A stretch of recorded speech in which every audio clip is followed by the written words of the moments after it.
En 1982, le monde sera béni par non pas une, mais deux premières apparitions de Nicolas Cage. Une à la télévision et une sur le grand écran. Bienvenue dans Citizen Cage. Cop car! I couldn't think of a more horrible job if I wanted to. And you have to do it.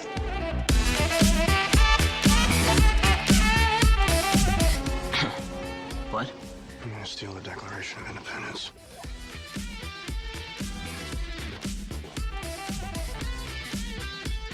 Put the bunny back in the box.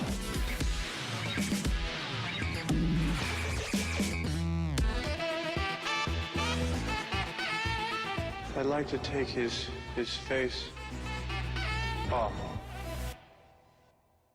Salut à tous et bienvenue dans Citizen Cage, le podcast qui parle de cinéma, mais surtout de Nicolas Cage. Citizen Cage, c'est 90 films de Nicolas Cage pour l'instant, et deux gars qui ont décidé de les regarder de manière chronologique. Je suis Alexis Duclos et je suis comme toujours accompagné par Julien Asunsao. Salut Julien. Salut. Et dans Citizen Cage, on a aussi décidé d'enregistrer l'intro avant de regarder les films. Comme ça nous permet de vous donner nos impressions sur des films qu'on a soit jamais vus, soit qu'on n'a pas vus depuis un bout de temps et donc on a une certaine idée qui n'est peut-être pas véritable. Et aujourd'hui, pour le premier épisode, on va commencer avec les premières apparitions à la télé et au cinéma de Nicolas Cage, qui était alors appelé à l'époque Nicolas Coppola, dans le pilote télévisé qui s'appelait The Best of Times et dans le film qui s'appelle Ça chauffe au lycée Ridgemont. Julien, qu'est-ce que t'as pensé de ces films-là ? Est-ce que toi tu les connaissais ? Est-ce que tu les avais déjà vus ? Qu'est-ce que t'en penses ? Bon, ça va surprendre personne, hein, le pilote obscur de série télé, la Best of Time, ça j'avais jamais vu. Ouais, donc clairement, t'es pas... Après, ça chauffe au lycée Ridgemont, hein, donc avec un titre qui fait rêver. Ouais. Bon, c'est apparemment un plus gros film, donc je saurais plus, mais non, celui-là non plus, j'avais pas vu, donc ça a été deux découvertes. C'est vrai que ouais, personnellement, moi aussi, j'avais vraiment jamais vu ni le film ni la série télé. En même temps, le pilote était quand même très obscur, puis c'est assez formidable qu'il soit disponible sur YouTube comme ça. Vous pouvez aller le voir dès maintenant. Ça dure 45 minutes. Mais sinon, c'est vrai que sans ça, je pense qu'on l'aurait jamais vu. Oui, d'ailleurs, a priori, il devait en faire une série après, mais ça a pas été. Ça a jamais été. Ça a pas été choisi. Bon, on verra pourquoi. D'après juste ce que t'as pu lire, ce que t'as pu voir, qu'est-ce que tu t'attends à voir de ces deux œuvres, en fait ? Et sur Best of Times, j'avoue, quand j'ai cherché où voir le film, j'ai cliqué un peu. La première image que j'ai vue, c'est Nicolas Cage en train de faire des pompes. Je me suis arrêté là, je me suis dit, ça va être un bon moment. Donc, ça m'a un peu orienté sur le type de film, mais bon, on va passer outre aussi la qualité un petit peu dégueulasse. C'est vrai que Best of Times, justement, quand tu commences à chercher, la première chose, c'est soit tu tombes sur le film qui s'appelle The Best of Time, ou alors tu tombes sur cette espèce de vignette YouTube où tu vois Nicolas Cage qui fait des pompes, et après ce que j'ai vu, c'est il y a Crispin Glover aussi dedans, puis ça m'intéresse parce que j'aime beaucoup Crispin pour d'autres œuvres qu'il a fait, dont le premier Back to the Future. Retour vers le futur. Mais c'est vrai que je m'attends, j'ai peut-être en fait déjà cette image de Cage, parce qu'en plus c'est un peu bizarre parce que là on regarde ses premières télés et soyons honnêtes, il est clairement pas aussi bon acteur entre guillemets, si vous considérez que Nicolas Cage est un bon acteur, ce qui est mon cas. Donc moi je m'attends à voir une version très épurée de Nicolas Cage, mais en même temps cette photo du gars qui fait des pompes, ça envoie du lourd, puis ça me fait très très envie de regarder ce truc là. Et pour le film, enfin pour ça chauffe au lycée Ridgemont, écoute, j'ai vu la pochette, enfin l'affiche avec un Sean Payne tout jeune. Vraiment jeune, ouais. Ils ont commencé en fait à peu près au même moment. Et puis en fait, en regardant vite fait, je me suis rendu compte qu'il y avait une scène que j'avais déjà vue, mais bon, je garde la surprise pour plus tard. Ok, puis ouais, pour moi, Ridgemont, je l'ai absolument pas vu. Tout ce que j'ai vu, c'est, je pense, probablement la même affiche que toi, où il y a genre Sean Penn qui est assis sur une chaise avec comment on appelle ça, un surf derrière lui. Donc je m'attends pas mal que genre ce film tourne autour de ce gars-là, puis c'est tout là. Je m'attends aussi avec un nom comme ça chauffe au lycée Ridgemont, bah, que ça se passe dans un lycée, dans un high school américain, puis je m'attends pas à autre chose. Bah ok, bah écoute, je te propose qu'on fasse un espèce de petit flash forward avec une petite musique, un petit son rigolo, puis on reviendra et on continuera d'enregistrer juste après avoir vu les films. À tout de suite après le cinéma, les gens. I love it. I just love it. Bon, Best of Times. On a enfin vu l'épisode de la série télé, du pilote de la série télé qui n'a pas été récupéré par des networks américains. C'était quelque chose. C'était quelque chose, Julien. Oui, je m'attendais pas forcément à ça. Mais avant de rentrer dans le vif du sujet, on va commencer par une petite description de c'est quoi exactement Best of Times. Ouais, bon après on va dire qu'il n'y a pas énormément de choses à dire. Le synopsis là, que j'avais trouvé qu'on voit sur internet, il représente bien le film. Donc c'est en fait il y a 7 adolescents et on va avoir des espèces de petits sketchs où on va suivre un peu chaque adolescent. Chacun a des caractéristiques assez représentatives de ce qu'on peut voir dans les comédies de lycée américains. Donc bon, on reviendra un peu sur chaque personnage, je pense, mais là-dessus on sort pas trop des sentiers battus. Et voilà, c'est un enchaînement de petits sketchs. Faut savoir que c'est aussi quelque chose qui a été réalisé dans les années 80, exactement en 1981. À un moment où Nicolas Cage, bien sûr on parle de Nicolas Cage ici, avait probablement 17 ou 18 ans. Il était vraiment jeune. Il est accompagné d'ailleurs dans cette aventure par des gens qui vont ensuite finir par devenir soit des acteurs, soit des scénaristes, des gens qui ont quand même fait de quoi, dont Crispin Glover et John Rambo. John Rambo. David Rambo. David Rambo. Ouais, David Rambo, pardon. Bon, surtout Crispin Glover quand même. Hein. Bon, parce qu'après, bon, j'ai regardé, bon, il n'y a pas eu que des grandes carrières. Bon, après, Crispin Glover, bon, lui, c'est pareil, hein, c'est beaucoup de films, pas forcément une star, mais bon, au moins. Mais quand même un bon acteur, puis une personne qui est genre, ah oui. Qui est appréciable à regarder. Oui, personnellement, c'est lui la star de plutôt. C'est lui la star de Best of Time, c'est vrai. C'est lui qui nous est présenté en premier, c'est lui qui est le narrateur en fait de toute la série, même si on va voir que les autres personnages vont tendre jouer le rôle de narrateur également. Mais...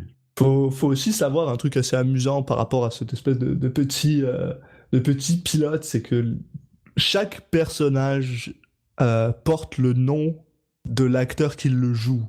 Donc c'est très facile de savoir qui est qui, parce que Crispin Glover s'appelle Crispin, Nicolas Cage, qui est crédité en tant que Nicolas Coppola, s'appelle Nicolas, puis etc. Donc, oui, puis c'est pas un hasard, hein, parce qu'ils peuvent pas avoir choisi un personnage qui s'appelle Crispin par hasard. Hein. Ouais, pas... non, clairement pas. Là, on repère tout de suite que c'était pour que les gamins ils aient pas besoin de... J'ai pas besoin de se rappeler de leur nom. Ouais, non, clairement pas. Ils tournent la tête quand un personnage prononce leur nom, parce que... D'ailleurs, la mère de Crispin Glover est jouée par sa propre mère, donc c'est pareil, c'était vraiment pour lui simplifier la vie. Elle l'a dit au début de l'épisode, bah au moins comme ça lui a pas changé ses habitudes, c'est bien. Faisons vite fait une petite discussion chronologique du déroulé entre guillemets de la. J'ai pas envie de dire le film parce que c'est un pilote de série télé, mais en même temps il dure 45 minutes, donc c'est pas vraiment non plus un mini truc, mais on va commencer genre avec la première œuvre, puis de comment ça se passe, plus ou moins. Et encore, on parle de pilote de série télé, mais faut pas enfin, c'est très au niveau du rythme et c'est très spécial, quoi. C'est vrai que c'est assez spécial. Ça pourrait même être un espèce de best-of de petites pastilles qui ont été faites au fil des semaines et qui seraient regroupées dans un épisode. Donc c'est un rythme assez spécial, ouais. C'est vrai que ça ressemble beaucoup à ces épisodes de séries télé où ils te remontrent ce qui s'est passé dans d'autres épisodes, tu sais, genre ce genre de récapitulatif où dans toutes les séries il y a toujours un épisode où ils te remontrent ce qui s'est passé dans les 3 premières saisons en coupant plus ou moins des trucs, puis ça ressemble pas mal à ça avec entrecoupé de Crispin Glover qui dit on a fait ça, ou on a fait tel truc, nous les adolescents on est comme ça. Oui, et puis la caractérisation des personnages est très rapide, vu qu'ils sont pas très poussés, au moins là, on a l'impression que ça va à la vitesse de la lumière.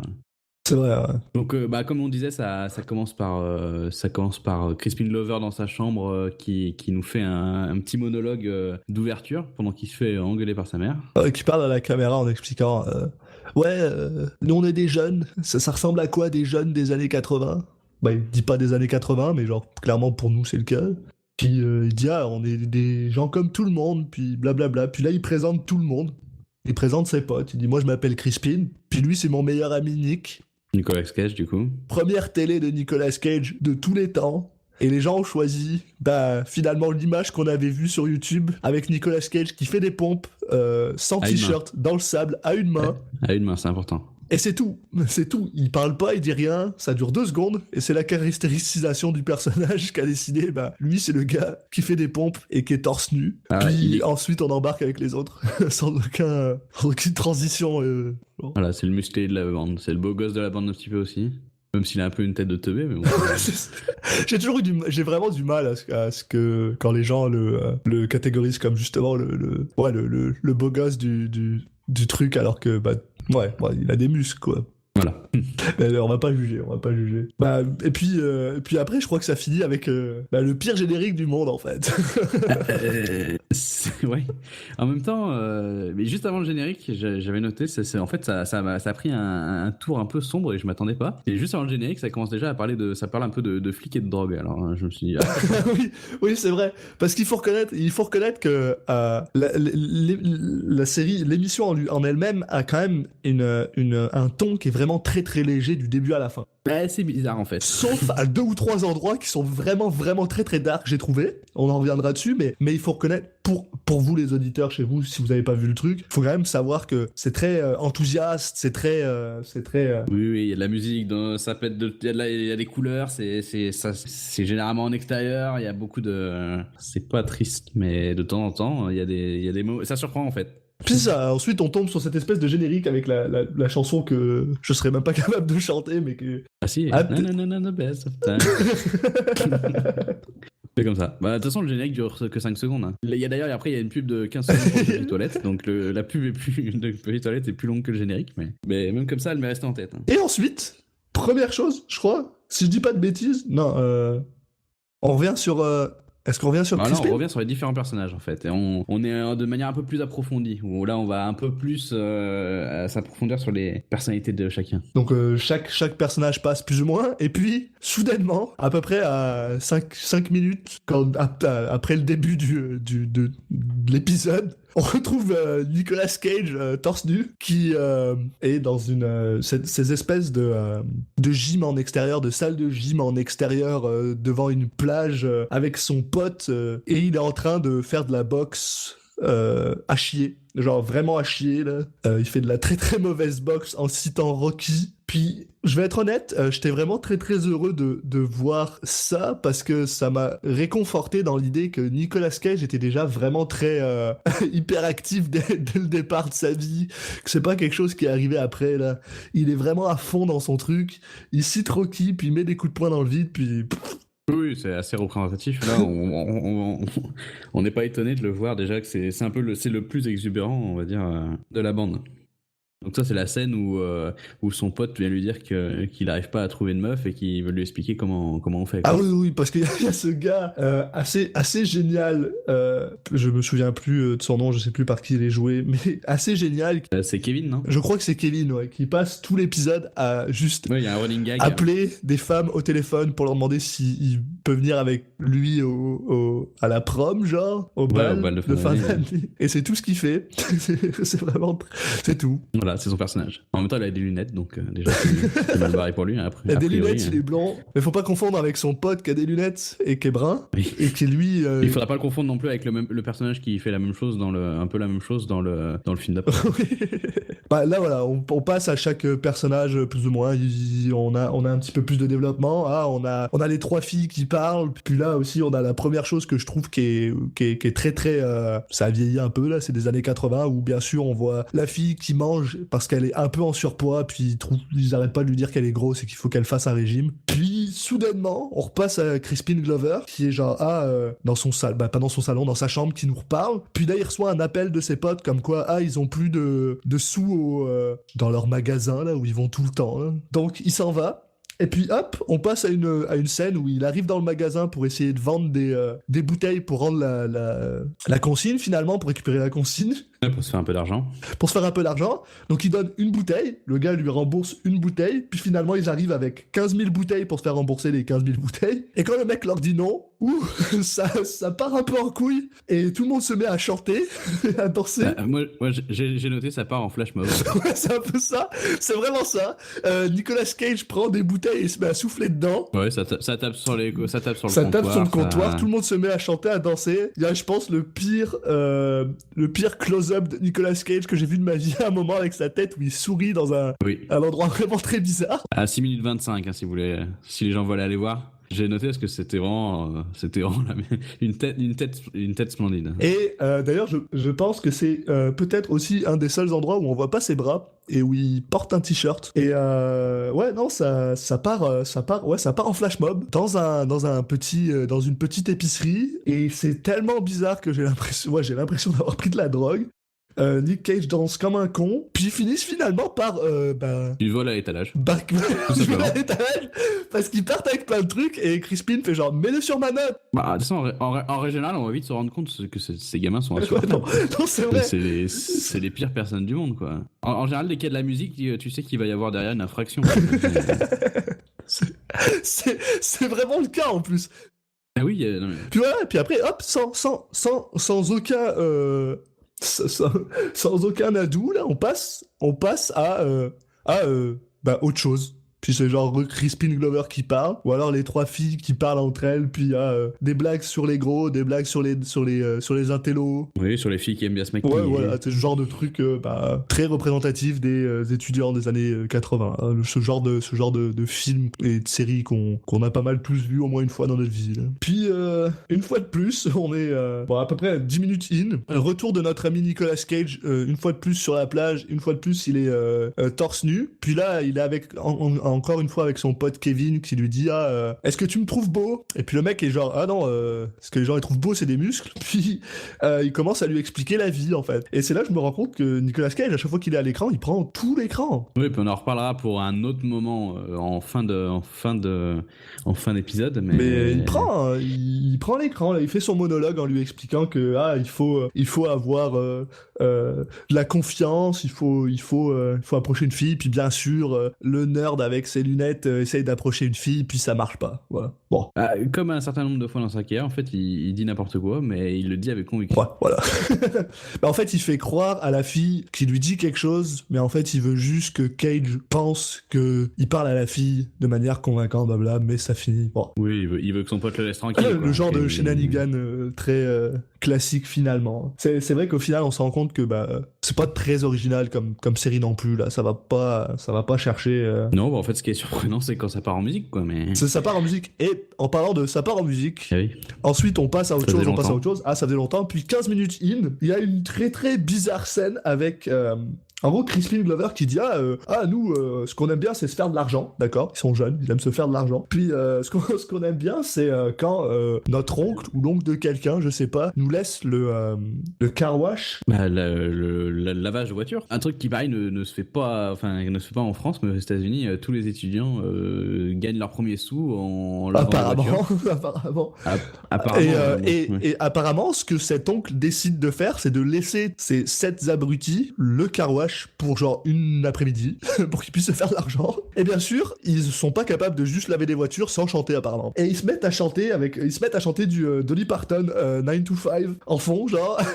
Oui, puis ils se mettent à chanter, ils se mettent à arrêter de laver des voitures, du coup. Ils se mettent à danser, ils lavent des bagnoles en dansant. T'as Nick Cage qui danse, mais de manière vraiment très bizarre, où en fait il est torse nu, mais il a genre un... salopette. Ouais, voilà, il a une salopette en jean, il est torse nu en dessous, puis il se met à danser pendant qu'il remplit une voiture d'essence. Puis après, ils se mettent à faire une espèce de chorégraphie tous ensemble avec des torchons, des trucs comme ça, avec quand même pas mal d'accent sur Nicolas Cage qui est quand même devant, puis c'est tout. Bah non, c'est pas tout. Qu'est-ce qu'on a comme infraction cette fois-là? Ah oui, c'est vrai, bah du coup, comme ils lavent pas les bagnoles, ils restent coincés dans la rue. Il y a aussi un mec qui se fait enfermer dans un coffre. Bah, en fait, il s'enferme tout seul dans un coffre parce qu'il veut pas laver les voitures, il veut juste lire. Puis il y a Nicolas Cage couvre le coffre, puis il se rend compte qu'il y a son pote dedans, donc il le laisse enfermer dedans. J'ai aucune idée comment il va sortir du coffre, le gars. Mais il y a Nicolas Cage qui casse une bagnole aussi. Ah oui, c'est vrai, il y a Nicolas Cage qui casse une voiture en essayant de la conduire, ouais, en essayant de la mettre sur le... Ouais, sur puis le... après qui engueule la bagnole. Ouais, après il s'énerve sur la voiture. Ah non, mais je te dis, à chaque fois qu'il y a de la musique, les gens deviennent fous, ces gamins deviennent fous et ils commettent tout, quoi. Ouais, non, ils font n'importe quoi.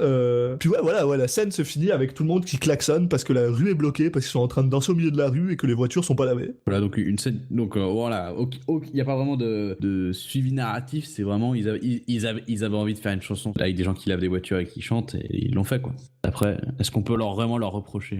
Est-ce qu'on n'aurait pas fait la même chose? Est-ce qu'on n'aurait pas fait la même chose avec Nicolas Cage et Crispin Glover?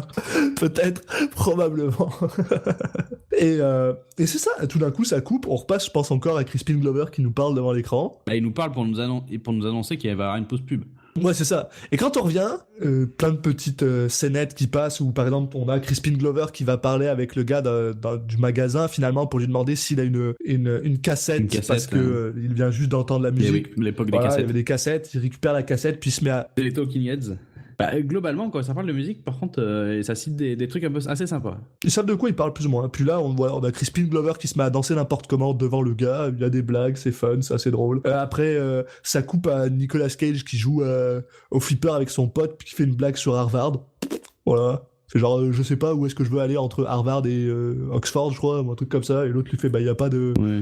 Il y a pas de je sais pas quoi à Harvard. J'ai pas compris. Ah, il lui dit en gros, pour aller à Harvard, il faut avoir telle note. Il fait bah ça au moins comme ça, je sais que j'irai pas à Harvard. Ouais, voilà. Puis après, ça... Ouais, c'est un peu ça. Ça recoupe sur deux autres gars qui font du flipper, puis qui disent ce serait bien s'il y avait la paix dans le monde. Ok les gars. Bon.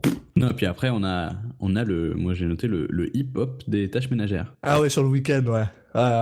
Ah, ça c'est un grand moment aussi. Cette fois c'est la chanson sur les jeunes qui font les tâches ménagères à la place de leurs parents. Parce qu'ils sont obligés de faire ça tout le temps, tous les jours, puis tout d'un coup il y a le week-end, puis là ils sont heureux parce qu'ils vont courir dans un parc. Ah bah c'était l'époque où les gens ils allaient dehors, les Ouais. enfants. Allez Ils jouer. allaient jouer à des jeux sur le internet. Puis bien sûr, comme on sait pas pourquoi, ça finit au ralenti avec des gens à freeze frame quand ils sautent. Tout le monde sait que quand t'es avec tes potes dans un parc, tu sautes et tu fais un freeze frame. Est-ce que c'est ce truc-là aussi où il y a le karting, où ils font du karting? Puis Nicolas Cage, on sait pas pourquoi, se fait poursuivre par un flic en moto, parce qu'apparemment il sait pas conduire son karting. Mais alors qu'il est toujours sur la piste et qu'il fait rien d'exceptionnel. Ouais, on l'a rien vu faire un spécial d'ailleurs. Ouais, il fait rien de spécial, c'est juste... C'est peut-être pour la fois où il avait craché une voiture dans la station-service ou la fois où il a volé des choses dans un magasin. Tu sais, il a fait tellement de conneries depuis le début du film que ça se trouve, c'est juste que l'enquête est enfin arrivée au bout. Ça y est, ils ont enfin... Oh shit, c'est lui, il s'enfuit en karting, arrêtez-le. Et en plus, ils le suivent sur la route, enfin sur le circuit, quoi. Ils essayent même pas de le choper de manière... Puis on sait même pas s'il se fait arrêter, je crois. Ça se finit comme ça. Non, je sais pas, il y a Nicolas Cage qui engueule le flic et puis bon, c'est pas trop. Bah a priori, il s'est pas arrêté parce qu'on le revoit après. Puis ensuite, ça recoupe, puis ouais, voilà, 26 minutes in, il refait de l'exercice sur la plage torse nu. Oui, et puis juste avant, je sais pas si t'as fait gaffe, mais il y a quand même le mec, c'est le pire joueur de flipper du monde. Ils sont deux côte à côte. Il a la bille qui est tout en bas et il arrive à la faire tomber. Il a même pas touché un seul truc. Il a fait tomber direct. Le mec, c'est ça. Oui, c'est ça. Il doit en consommer de l'argent. C'est justement, ils ont une espèce de petit monologue sur ce qui manque dans le monde, c'est de la paix, de la compassion. Puis tout d'un coup, il s'énerve sur le flipper. Puis ouais, le mec genre fait passer la balle passe au milieu. Il y a même pas. Puis en plus, c'est littéralement 3 secondes après qu'il ait lancé sa balle, quoi. Il allait dans le mauvais sens, en fait. C'est vraiment le pire. Et après, je crois que justement, il y a une des filles qui se met à parler à la caméra. Puis ça, j'ai pas compris parce que jusqu'à présent, il y avait que Crispin qui parlait à la caméra, donc je savais pas, je comprenais pas. C'est qu'il faisait un monologue. Et oui, ça s'est transmis, je sais pas, c'est comme une maladie, d'un coup, tout le monde peut faire des monologues. Et là, soudainement, on a cette magnifique scène où Crispin Glover est dans un magasin de jeans, parce qu'il veut acheter des jeans. Le flash mob des jeans. Ah ouais, voilà. avec ses 2 amis, puis que quand il achète des jeans, apparemment, ça le rend vraiment séduisant. Bah, c'est un peu comme la pub Axe, mais avec des jeans. Avec des jeans. Et ils se mettent à danser, bien sûr, et à chanter, mais pour le truc, c'est que c'est un peu bizarre, parce qu'il y a juste Crispin Glover et des filles. Oui, bah. Je crois pas qu'il y a d'autres gars. Non. Alors, à la toute fin, il me semble, mais oui, Ouais, ça voilà. fait partie du Puis en fait, truc, on apprend vraiment. qu'il faisait un rêve. Et je trouve que Crispin Glover, il fait des rêves vraiment très spéciaux. Oui, puis même dans ses rêves, les gamins, quand même, ils ont mis 100 dessus tout le magasin, quoi. T'as la pauvre vendeuse qui est dégoûtée, qui essaie de plier un jean pendant que les autres, ils prennent les jeans et ils les lancent en l'air, Il quoi. les balance de partout, et à la fin, t'as Crispin Glover qui leur fait « Ah, on est juste en train de regarder avec son petit sourire en coin. » Soit il y a des claques qui se perdent, ou soit c'est vraiment le genre de truc où tu finis en prison juvénile pour là. Ah bah là, tu peux rajouter, voilà, saccage à la liste des C'est délits, ça. là, destruction de biens, qu'il a des problèmes, quoi. Sa mère qui l'engueule à travers la porte, là, faudrait peut-être qu'elle ouvre la porte de temps en temps, quoi. Ouais, non, c'est vrai. On lui en mettre une, parce que, d'ailleurs, on n'a pas parlé, mais sa chambre, elle est très très mal rangée, quand même. Elle est très très mal rangée. Il y a d'ailleurs une blague tout au début, je crois, sur il est capable Oui, de il dit, trouver vous inquiétez n'importe pas. où, puis il n'y arrive pas, quoi. Et il dit, je suis capable de trouver un lecteur cassette en moins de 5 secondes, et puis après, il nous explique que, bon, une fois qu'on a vu un lecteur cassette, on l'a tous vu, c'est pas la peine qu'il nous le montre, quoi. Faut être honnête, c'est vraiment de l'humour très enfantin. Oui. Mais moi, ça me fait rire. C'est fait avec bonne humeur. Ça me fait rire tellement c'est juste très stupide. C'est pas ta blague qui me fait rire, c'est juste genre l'absence de bon sens dans ta blague, quoi. Enfin bref. On va dire que l'avantage, c'est que vu que à chaque fois ils font des vannes assez courtes, si ça passe pas, bah tu passes à la suivante. Et puis voilà, c'est un film qui a quand même un rythme où ils enchaînent un peu les sketchs. Donc du coup, bon, s'il y en a un qui te plaît pas, t'attends 5 secondes, ça passe au suivant. Puis voilà. Et puis là, ensuite, justement, donc il arrête, finalement son rêve se finit. Il va parler avec son ami en lui expliquant que t'étais dans mon rêve, t'étais ma petite amie, blablabla. Enfin, le genre de truc d'adolescent. Là. Puis finalement, elle lui dit qu'elle a pas envie parce que elle voudrait pas perdre son amitié, blablabla. Oui, il s'est fait friendzoner, quoi. Voilà. Et alors là, on coupe pour la scène la plus bizarre de tout l'épisode, je trouve personnellement. Et c'est même pas une chanson. Oui. On a juste Nicolas Cage qui marche sur la plage. Et il a un t-shirt cette fois. C'est pas tout à fait la nuit, je crois que c'était genre le soleil va bientôt se coucher. Et il fait un monologue à la caméra au début qui est un peu genre je sais pas ce que je vais faire dans ma vie, machin. Tu sais, tu t'attends à ce que ce soit un monologue somme toute classique d'un étudiant américain. Oui, puis tu t'es dit qu'il y aurait une vanne à un moment. Et non, il se met à parler de la guerre au Vietnam. Et il se met à parler de pourquoi il a pas envie de faire la guerre, qu'il trouve ça vraiment fucking triste que genre il soit sur les listes et que si jamais il y a une guerre il faut qu'il parte parce qu'il est drafté finalement et c'est vraiment bizarre. Et en plus la chose que j'ai trouvé le plus bizarre dans tout ça, c'est que j'ai actuellement aimé sa performance. Oui, c'est à ce moment-là où il s'en sort très bien. Ouais. Il s'en sort très bien là, il joue quand même beaucoup d'émotions. Bon après il fait un peu de ce que je vais appeler du cagisme dans le sens où ses émotions il les j'ai pas envie de dire il les surjoue mais il les tire jusqu'à ce que on soit sûr que même si t'es loin, tu te rends compte qu'il est triste, quoi. Ouais, bon, ça va là encore. Ça va. Non, c'est pas le pire qu'il ait fait, mais tu sens dans cette performance-là la naissance de Nicolas Cage un peu. Ça, j'ai vraiment aimé. Bah, le problème, c'est que là, il était jeune. Le problème, c'est qu'il a empiré après, quoi. Il était vraiment juste, plus ou moins, il passe de cette émotion d'un adolescent qui est quand même gavé de la vie à cette espèce de tristesse et de peine à l'idée de devoir partir. Ouais, puis de peur de la mort, quoi, carrément. Peur de la mort. Et étonnamment, personnellement, j'ai trouvé que ça le gâchait pas. Ça aurait pu le gâcher parce qu'à la fin, ils finissent quand même avec une petite blague, bien sûr, parce qu'il faut que ce soit léger, là, en disant, mais par contre, dire aux filles que tu pars à la guerre, c'est bien. Ça te donne des points. Ça redescend un peu le ton, puis il le délivre pas si mal. En fait, il fait une vanne, mais en même temps, comme s'il voulait lui-même se remettre un peu, de repartir sur un truc un peu joyeux. Donc, la façon dont c'est fait, c'est... Comme une personne ferait finalement dans la vraie vie. Elle se pose, elle pensait à un truc triste, elle s'est dit, oula, attends. Ouais, voilà, je vais penser à quelque chose de drôle, ou alors je vais rire de mon malheur, puis ça va venir. C'était plus comme ça que...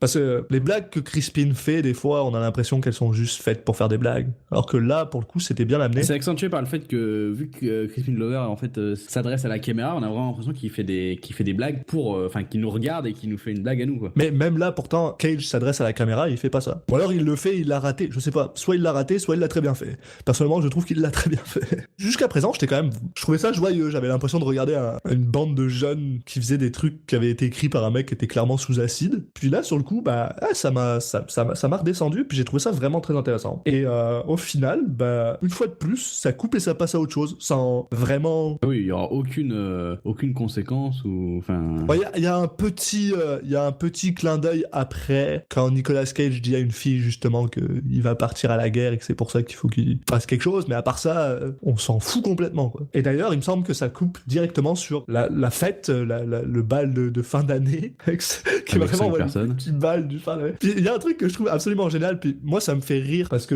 on connaît un peu Crispin Glover. C'est qu'il fait une espèce de monologue où il explique comment les vieux dansent et qu'il est genre absolument plié par ça. Et je trouve ça vraiment très très drôle quand on sait son rôle dans Retour vers le futur où il finit justement par danser dans les années 70 de la même manière. Puis ça un petit truc qui m'avait absolument amusé. Et puis ouais, voilà, il rentre dans la danse et il y a 12 gars, peut-être 13. Et puis là, il y a le... Ah oui!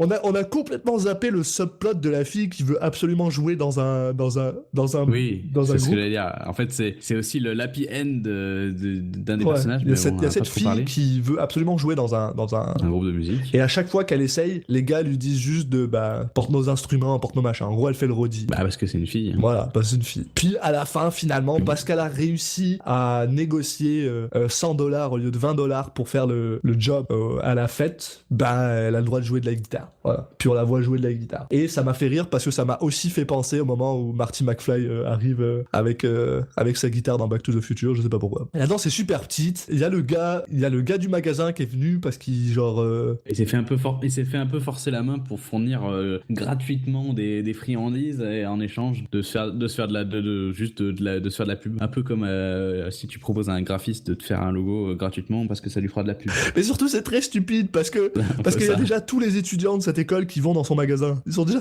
tous là-bas, ça a aucun sens. Et la personne qui s'est fait convaincre, je comprends pas. Cette personne, elle va fermer sa boutique. Enfin, déjà depuis le début de l'épisode, elle s'est Ouais, fait ouais. arnaquer 5-6 fois. C'est pas possible que ça fasse. Je sais pas combien de temps ça fait. Ça se trouve, ça fait 2 mois qu'elle a son magasin. Ouais, non, et c'est ça. En fini, plus, il quoi. arrête pas de dire qu'il a besoin du business parce que justement, il est clairement dans la merde. Bref, cette danse est super petite. Il danse, puis bah, ça se finit quand même pas mal là-dedans. Ah là, tu sens quand même les gens, les gamins, ils ont dû se faire plaisir, quoi. Ils sont tous là, ils se déhanchent là, c'est la fête. T'as Nicolas Cage qui fait qui fait un truc de fou là. Et qui danse comme un grand malade. Ah ouais, je me demande si, enfin, je sais pas, le mec fait ses cascades tout seul. C'est un peu c'est comme Tom Cruise là, parce que là, il fait quand même un espèce de grand écart. Oui, Faut y aller, oui, hein. c'est vrai. Hein. Puis en plus, il a une espèce de grande. Il a pas une espèce de genre de costume pas violet, non. Il a une chemise, il enlève sa veste en fait, il enlève sa veste de jogging et dessous il a une espèce de une chemise à imprimer, mais en fait la qualité de l'image est tellement dégueulasse qu'on saurait même pas dire vraiment ce que c'est quoi. Mais c'est une sorte de chemise voilà imprimée un peu dégueulasse, voilà des années 80. Voilà. Et après, bah, ça finit là-dessus et ça finit avec Crispin. Ah, ça finit, on retourne. Sa chambre finalement qui parle à la caméra en disant oui voilà j'espère que maintenant vous avez une meilleure idée de à quoi ça ressemble des étudiants des adolescents Ouais, puis bon, on a l'impression qu'ils essayent d'un petit peu de préparer pour une série, mais bon, qui au final ne s'est pas faite. très clairement là c'était un pilote qui a pas été choisi et je vais être honnête avec toi je comprends pourquoi. Bah, surtout, je comprends pas trop comment on peut décliner ça en série, quoi. Ouais, comment tu fais 3 saisons de ça là pas facile quoi. Et on enchaîne ensuite avec le pire générique du monde avec Crispin Glover qui nomme chaque gars et qui dit c'était moi Crispin Glover les gars et ça c'est mon meilleur ami Nicolas Coppola et ça c'est mon grand pote Ah, c'est là où ça, c'est vraiment le truc qui fait très, très télé, justement. J'ai fini cette vidéo finalement où YouTube s'est arrêté et je me suis rendu compte que genre j'avais mal à la face, j'avais mal au visage parce que j'avais un sourire énorme et je me suis rendu compte qu'il n'y a pas un seul moment où j'ai pas arrêté de sourire sauf peut-être ce petit monologue de Nicolas Cage. Mais en même temps ça m'a un peu épuisé, tu sais c'est 45 minutes et tu sors de là, t'as la tête un peu bizarre là. Je sais pas trop ton avis sur cette œuvre, si on peut oser appeler ça une œuvre. Ouais, moi ça m'a laissé un peu vide. Bah, on va dire que au final, c'est le genre de truc, bon, c'est pas bon, mais tu passes pas un mauvais moment, quoi. Moi, au final, j'ai pas boudé forcément mon plaisir, quoi. Ça va pas très loin, mais bon, comme je disais tout à l'heure, voilà, il y a ce côté rythme un petit peu qui fait que tu t'ennuies pas trop. Il y a quand même pas mal de blagues qui passent bien, je trouve. Les gamins, on sent qu'ils sont à fond. Moi, je trouve que c'est que Crispin Glover est super bon dedans. J'ai vraiment aimé Crispin Glover. Il a ce charme d'un adolescent. C'est lui qui vole la vedette. Hein. Oui, il a un charisme de fou parce qu'il fait quand même pas mal de monologues et c'est vrai qu'ils sont assez longs. Il s'en sort super bien, quoi. Là, lui. Il s'en sort super bien, ouais. Surtout pour son jeune âge où il devait probablement avoir 17 ans, 18 ans, pas plus là. Vraiment une performance solide de ce gars-là, puis aussi une performance solide de Nicolas Cage pour le coup. Nicolas Coppola, comme il se fait appeler dans le film. Ouais, bon, lui, on va dire qu'il y a le monologue où il s'en sort bien, et puis le reste du temps, on lui a dit, joue un mec qui sourit bêtement à la caméra et qui monte son muscle. Bon, je sais pas s'il le joue bien ou mal, mais on va dire que le personnage fait que tu peux difficilement le juger à sa juste valeur. Hein. C'est compliqué. Il est convaincant, quoi. Il est convaincant dans ce qu'il fait. Il fait bien l'idiot, oui. J'ai pas trop d'avis sur les autres, par contre, je vais être honnête. J'ai pas trop d'avis sur les autres. Ils sont convenables. Oui, je sais pas. Dès qu'ils ont des monologues, ça c'est pas très bien quand même. Mais bon, ils sont. En fait, il y en a très peu qui ont un temps d'écran conséquent ensuite. Non, c'est clair que c'est vraiment c'est Crispin Glover. Crispin Glover principalement, et puis bon, Cage, il a le monologue qu'il fait. S'il avait pas eu ce monologue-là, il aurait eu assez peu de temps d'écran. Enfin, il serait à peu près au niveau des autres aussi, quoi. Et il est souvent proéminent dans les danses, j'ai remarqué. Alors, je sais pas si c'est lui et son charisme qui font que, mais il est souvent genre à l'écran. Mais après, oui, t'as raison. Moi, je conseille vraiment les gens de voir ce truc. Déjà d'une parce que c'est une capsule temporelle. Il y a des moments qui sont vraiment très spéciaux. Et c'est surtout, t'as vraiment l'impression de faire un rêve quand t'as de la fièvre. C'est incompréhensible, ça a pas de sens. Et au final, quand tu le racontes à tes amis, c'est vraiment, vraiment drôle. Oui, et puis en gros, le film parfait pour commencer cette série de podcasts, quoi. Un truc qu'on va essayer de faire dans Citizen Cage, c'est aussi de noter le film en fonction de Nicolas Cage. Là, on vous a dit que le film il est bien ou pas bien, plus ou moins, mais en même temps, on va essayer de donner une note par rapport à Cage. Et pour moi, ça, on est dans du bon Cage. Je le prendrai pas comme un zéro dans notre échelle. C'est pas le bas de l'échelle, c'est pas le haut de l'échelle, mais c'est du bon Cage pour commencer. On va dire que si on prend aussi, il faut prendre en contexte son âge et puis le fait que sur 90% du truc, on lui a donné un rôle tout pourri. Au final, il s'en sort pas trop mal, voilà. J'y mettrais un bon 5 Cage sur 10. Ouais, voilà, dans la moyenne, il en fait pas trop. On sent que les moments où il en fait trop, c'est pas forcément lui qui a décidé de son propre chef de le faire, c'est que c'était vraiment une demande du réal, quoi. Et c'est là-dessus qu'on va fermer la porte sur Best of Times. But you don't think there's gonna be a war, do you? I wish my dad wouldn't talk about it all the time. My mom looks at me and starts to cry. Écoutez, on va enchaîner sur notre deuxième film de l'épisode. Donc, comme on a dit, ça chauffe au lycée Ridgemont, qui est donc le premier film au cinéma de Nicolas Cage, mais qui est aussi le début ou pratiquement le début pour deux acteurs bien connus, donc qui sont Sean Penn et on retrouvera aussi Forest Whitaker avec un rôle un peu plus petit. Mais Sean Penn qui est donc la tête d'affiche de ce film, donc un film de 1982, donc un an après Best of Times, réalisé par Amy Heckerling, donc qui est l'adaptation d'un roman. Qui a été dont le scénario a été écrit par l'auteur du roman, donc à voir si ça va surtout être respectueux de l'œuvre. On verra si c'est une bonne histoire. Donc après, on est un petit peu dans les thèmes au final de Best of Times où on va suivre l'histoire de plusieurs ados qui sont plus ou moins liés. On n'est pas sur une série de sketchs, mais on n'en est pas forcément si loin non plus. On a quand même pas une histoire forcément principale très définie, mais beaucoup de petits arcs narratifs que chacun des personnages va suivre. C'est vrai que dans un sens, si tu regardes bien un peu, t'as l'impression que ça chauffe au lycée Ridgemont, Fast Times at Ridgemont High dans sa version originale. C'est un peu une espèce d'évolution de Best of Times, puis c'est actuellement assez amusant de savoir que Nicolas Cage, toujours crédité Nicolas Coppola pour la dernière fois, joue avec des très très très gros guillemets dedans. Oui, c'est pour ça, on va pas forcément faire 3 heures dessus parce que en fait il a 3 apparitions où il joue 2 secondes dans chaque apparition et puis il ne prononce pas un mot du film. Donc c'est ça, il a pas de ligne, on le voit à peine. Je pense que c'est pas très compliqué de dire que c'est probablement le moins cagiesque des films de Nicolas Cage. Très clairement. Bon, par contre, ces 3 apparitions sont évidemment les 3 meilleures scènes du film, mais... Exactement. Et c'est ça, oui, plusieurs adolescents plus ou moins liés. On dirait qu'on suit plutôt le personnage joué par Judge Reinhold, qui s'appelle Brad, je crois. Qui d'ailleurs, il me semble, si je dis pas de bêtises, qu'à la base, Nicolas Cage avait voulu jouer Brad, mais qu'il n'avait pas pu parce que ils ont trouvé que sa prestation était un petit peu trop dark, un peu trop sombre. Donc ça me fait vraiment rire parce que j'aurais vraiment aimé voir ça personnellement. Mais voilà. Et puis apparemment, après, ils l'ont rappelé pour jouer le pote de Brad. Il est littéralement crédité comme le pote de Brad. Il n'a pas de nom, mais en même temps, il parle pas, donc on s'en fout. D'ailleurs, c'est assez drôle qu'il soit crédité, soyons honnêtes, parce qu'il y a plein d'autres figurants qui sont pas crédités, mais lui, il l'est. Je sais pas pourquoi. Oui, parce que oui, c'est clairement un figurant comme les autres. Hein. Ouais, c'est ça. Ouais, c'est probablement aussi parce que c'est un Coppola, puis qu'un Coppola, on le... Oui, et puis bon, s'il était prévu pour faire un rôle plus gros à la base, bon, c'est peut-être ça aussi ça qui explique, mais bon. Ouais, mais c'est ça, on a l'air de suivre ce gars, Brad, ce qui d'ailleurs m'embête un petit peu, on va dire, par rapport à ce qu'on a dit dans l'intro. Parce que si je me souviens bien, quand on a enregistré l'intro, moi il me semblait que Sean Penn c'était le personnage principal, parce qu'il est sur l'affiche. Puis finalement...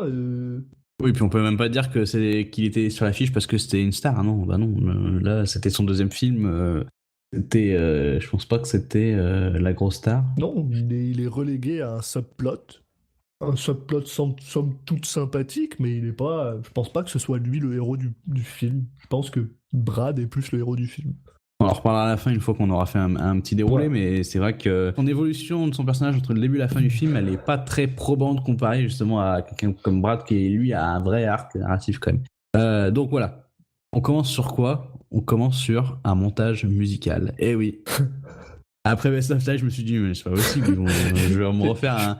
Bon, après les musiques sont quand même d'un niveau supérieur. Ouais, les musiques, la cinématographie, Oui. les décors, tout ça, il y a quand même, on est un peu au niveau au-dessus quand même. Oui, puis là, ils ont pas eu le mauvais goût de réécrire des paroles, en fait. Ils ont juste, voilà, il y a juste juste pas mal de chansons, c'est sympa. Après, ça fait pas partie de l'histoire comme dans Best of Times. Par contre, elles sont assez mises en avant quand même, les chansons. Mais ils se font plaisir et c'est assez sympa. On se fait plaisir à... Ils chantent pas, ils dansent pas, c'est déjà bien. Bon, on a aussi un autre point commun avec Best of Time, c'est que là, ils nous font aussi un gros focus sur les jeans, là. Donc on sent que ça c'était vraiment générationnel. Voilà, ça y est, les jeans c'était en fait un peu anti-système. C'était le truc qui définissait les jeunes pour être dans le vent. Et puis bien sûr, comme tous les jeunes hype des années 80, on commence dans un centre commercial. Il y a une grosse partie quand même du film qui se passe dans un centre commercial et en fait les différents personnages ne travaillent pas tous dans le centre commercial, mais on va dire qu'une grosse partie quand même se croisent et travaillent dans le centre commercial. Ils se croisent et c'est là, il y en a certains qui vont se rencontrer là justement. Enfin, c'est le lancement de pas mal d'histoires, hein, de scénarios. Mais c'est quand même quelque chose d'assez amusant pour tout ça, parce que on parle d'un film qui s'appelle Ça chauffe au lycée Ridgemont. Donc clairement, on sait que tous ces gars, ils sont au lycée Ridgemont. Donc au lieu de faire le lycée en lui-même, le hub, le centre de leur univers où ils pourraient justement se rencontrer, s'entrelacer, non, ils ont décidé de foutre ça dans un centre commercial.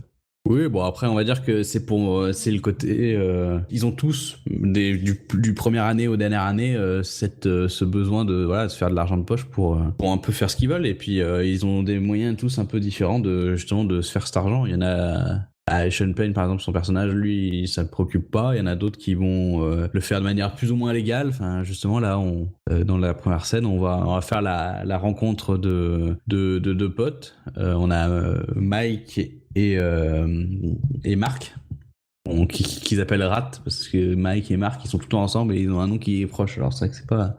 On va peut-être plutôt l'appeler Rat et Damone. Ouais. Non, justement, il y en a un qui vend des tickets au cinéma, pendant que l'autre, il vend des tickets, il fait du recel de tickets de concerts. Je trouve son business absolument fascinant, par contre. Dans tout le film, il te montre son business, plus ou moins, puis je t'y rachète des tickets, puis il les revend, c'est un scalper. Puis... J'avoue que ça me dépasse un peu, je comprends pas trop Va acheter les billets au gars, quoi. Enfin, c'est surtout parce qu'en général, il les revend parce qu'il y a plus de place. Là, bah bon, c'est son... Oui, il fait du trading de tickets, quoi. En pas longtemps, on se rend compte que c'est un peu un gars, un connard, quoi. Enfin, personnellement, moi je trouve ses pratiques très douteuses, puis le gars... Ah, mais déjà, oui, mais toi, tu aimes pas tout ce qui est illégal. Toi, tu restes dans la légalité. D'ailleurs, ouais, c'est pour ça que ça a dû faire beaucoup de mal de voir les jeunes de Best of Times. Scalper, c'est pas illégal. T'as le droit, c'est juste... Bah, à la fin, il se fait quand même choper et ça se passe mal pour lui, mais bon. Bref. Aussi, c'est si légal que ça. Passons. Dans la même scène, on rencontre aussi les deux serveuses qui travaillent à la pizzeria. 3 serveuses. Il y a 3 serveuses qui travaillent à la pizzeria, dont une qui est plus jeune que les 2 autres. Dont une qui sert à rien. Mais dont une qui sert à rien, ouais. C'est pour ça que je me concentrais surtout sur Linda et comment s'appelle sa copine Stacy. Stacy, qui est la sœur de Brad. Et qui est jouée d'ailleurs par Jennifer Jason Leigh, qui va ensuite faire quand même pas mal une bonne carrière, il me semble. Donc ouais, on est souvent sur du binôme. Ça simplifie les choses, au final il n'y a pas tant de personnages que ça. Et en général, si tu regardes, c'est souvent la même comment on appelle ça ? Le même genre d'interaction entre les deux, c'est-à-dire que tu as une personne qui est plus âgée et qui est plus expérimentée dans les manières de l'amour, tandis que l'autre est plus vierge, soyons honnêtes. Oui, c'est un peu l'idée. Et justement, après, il va y avoir justement des interactions entre ces deux groupes, mais on n'en est pas encore là. Là, pour l'instant, on a un beau gosse qui vient d'entrer dans la pizzeria et justement, du coup, les serveuses sont toutes excitées.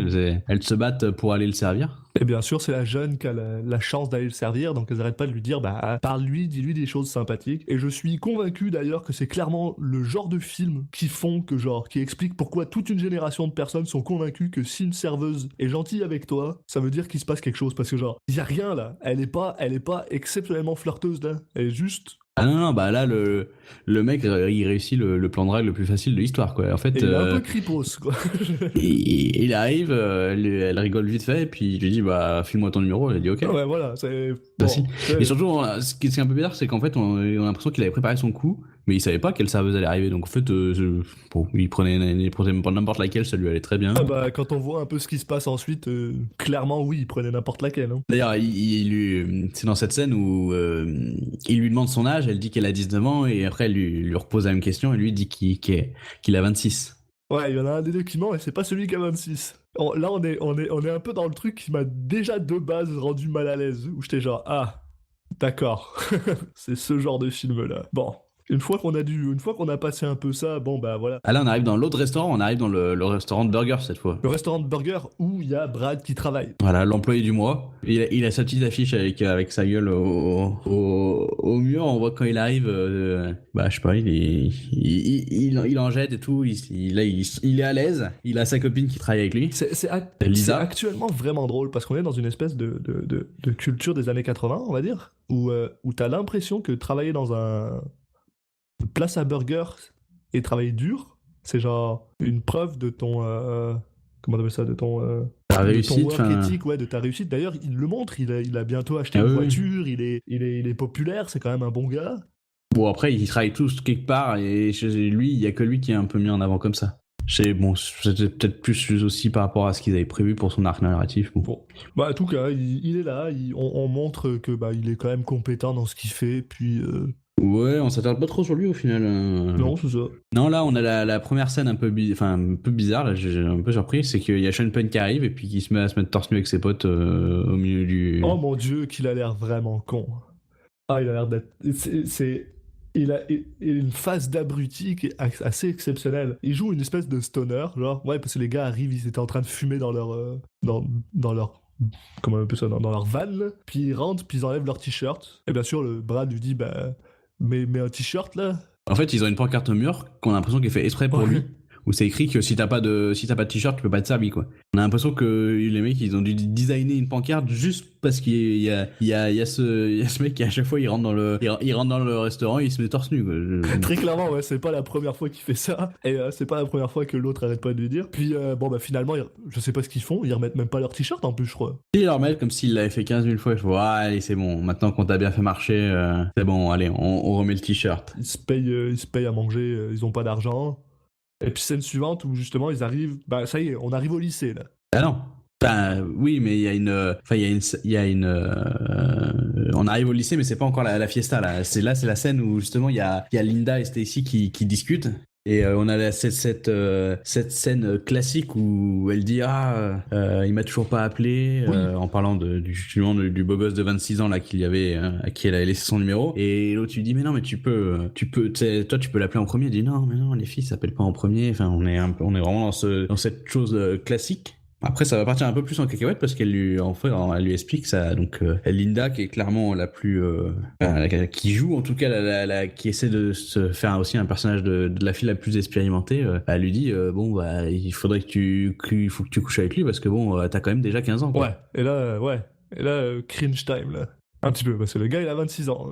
Elle avait menti donc sur son âge, pas 19 mais 15. Et puis bon, voilà, c'est pour ça que ça m'intrigue de savoir un petit peu l'opinion publique qui avait pu ressortir de ce film, parce que c'est vrai que ça paraît... on a l'impression que c'est plutôt un genre de portrait de jeune qui s'est fait plus récemment que les années 80. En vrai, j'ai plus l'impression que c'est plutôt l'inverse. J'ai plus l'impression que genre dans les années 80, tous les films que je regardais, c'était pas si rare que ça dépeignait une romance entre des gens qui étaient plus âgés, vraiment trop jeunes.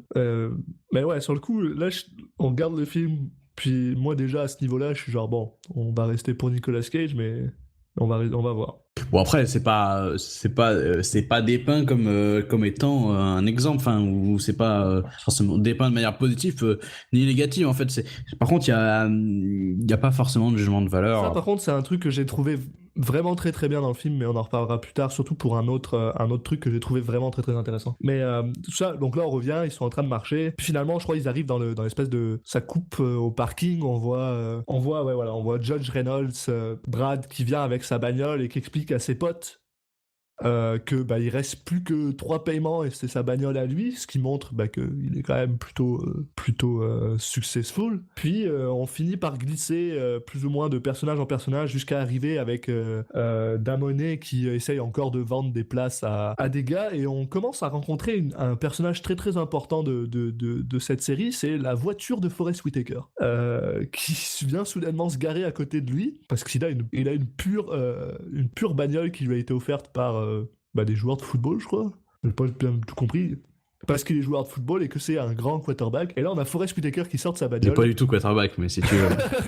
Ouais, connaissance du football américain, les gars. Voilà. Mais il est pas du tout quarterback. Mais non, bon. c'est quoi, c'est un lineback? Oui, plutôt. C'est un pass rusher à la fin, on voit, et il fait une prestation incroyable. Julien et son moi, il y avait du football américain, je me suis dit, ça va, il est pas mal ce film, en fait. Je m'en sors bien. Tu dois vraiment aimer Le Dernier Samaritain. Bref. Moi j'étais surpris parce que en fait j'avais pas forcément. Je voyais qu'il y avait Forest Whitaker, mais au premier coup d'œil je me suis dit mais attends, oui c'est lui, hein, on est d'accord. Ouais. Ça fait quand même un peu bizarre. Alors il fait déjà 10 mètres de plus que les autres, mais. Par contre, est-ce que c'est moi ou est-ce que. Parce que c'est pareil, il devait avoir quoi, 17-18 ans? Ils sont probablement tous du même âge, genre ils doivent être. Mais en dessous de la vingtaine, je pense. Parce que Whitaker, il est pas si vieux. Mais on dirait qu'il est déjà vieux. Il fait pas 18 ans, quoi. Je pense qu'il a déjà... il est déjà vieux. Je pense que Forest Whitaker est né vieux, mais... Des acteurs qui jouent des personnages bien plus jeunes que leur âge, c'est quand même pas c'est pas si surprenant. Mais oui, c'est son deuxième film, donc il est jeune. Tu vois, je pense pas que Forest Whitaker soit forcément plus vieux que Nicolas Cage.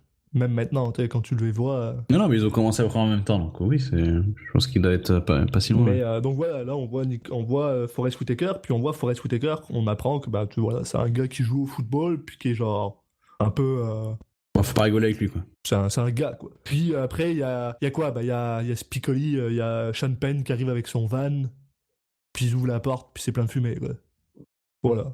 Ouais, bah, ce qui est comme à chaque fois qu'il apparaît en fait. Globalement, ils vont le refaire à chaque fois. Non, bah après là, on va arriver dans une salle de classe. Ah non, non, donc, attends, là tu manques, Ah, tu qu'est-ce manques que j'ai quelque chose loupé? là. Attends, là il rentre dans l'espèce de hall dans le lycée et il y a un gars, un blond avec des lunettes qui vient parler à Brad et qui lui dit ah moi le travail que je fais à cette haute place de burger c'est de la merde. Est-ce que tu pourrais me trouver une place chez toi? Et là on a le premier aperçu du profil d'une personne très intéressante pour laquelle on a décidé de faire un podcast. Et on voit Nicolas Cage de profil pendant 2 secondes et demie, qui est à côté Ouais, enfin, même une demi-seconde. à côté de Brad. Et il parle avec l'autre, et puis là tout d'un coup, Brad se retourne vers son pote, joué par Nicolas Coppola. Et ça coupe. Et ce qui est con, parce que moi je m'attendais avec impatience à ce qu'il parle, parce que Brad a l'air de parler avec son pote, mais non. Donc voilà. Non, non, d'ailleurs, il y a une espèce de petit moment de gêne où il y a le mec qui vient de leur parler qui reste à Ouais. côté pendant une seconde ou deux, puis là, ça coupe. 8 minutes 40 si ça vous intéresse. Je crois que je l'ai noté. Il sert à rien, vraiment. Nicolas Cage sert à rien.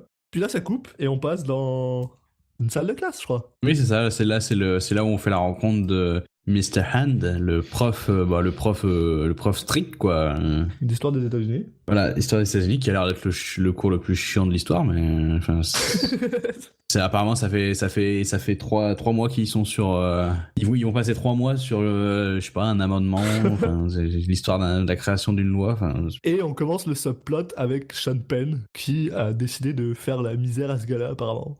Parce qu'il arrive en retard. Ouais, je sais pas s'il a, je trouve qu'il fait ça il fait ça partout, quoi. Surtout que là, il arrive en retard comme d'habitude, mais cette fois, il se fait rejeter, quoi. Il lui dit, bah non, ça sera pas pour aujourd'hui.